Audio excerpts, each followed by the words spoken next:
Biglang tahimik nung nakahapon na sila lahat. Madali nang mairita ang mga sisiw, kaya ayan, inalpasan ko na sila lahat. Nilagyan ko lang ng scratch pen para hindi sila agaw ng malalaking manok.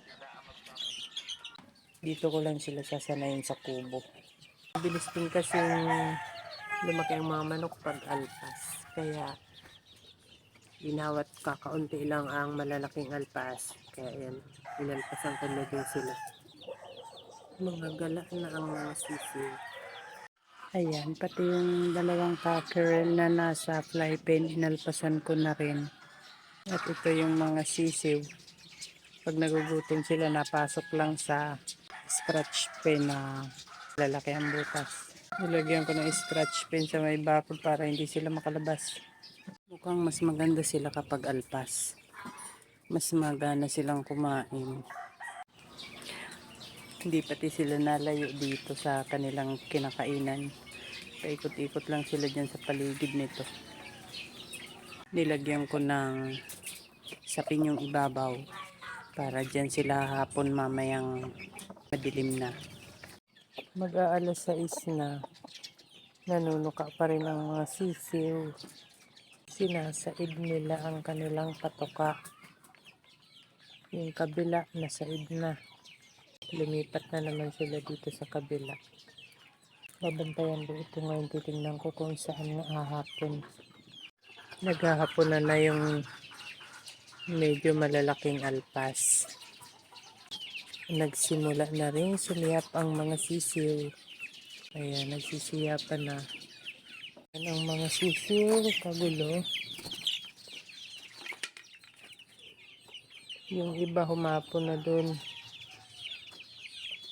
Yung iba naman kung saan saan pa pumupunta. Binabantayan ko at baka kung saan saan lumipad.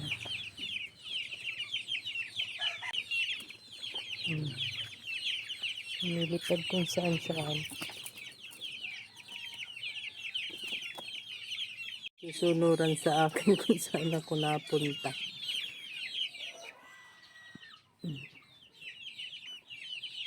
Mga pasaway. Yung tatlo humapon na. Yung iba na tumabi sa akin. Ayan o. Kaya ako lumipat dito, nasunod sa akin. Ayan, naghahaponan na sila dun. Yung iba. Ayan, gagaya na yung iba. Ayan. Gagayahan na yan. Ala, yung isa malayo ang nilipad. Bumalik kayo dito.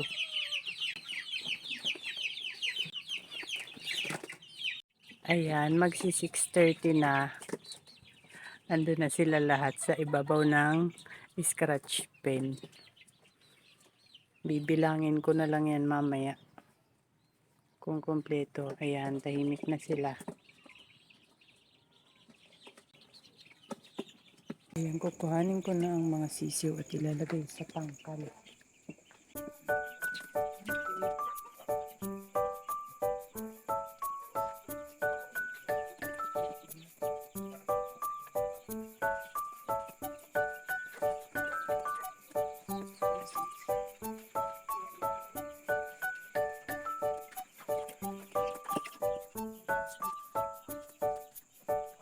Ayan, diyan ko muna sila nilagay.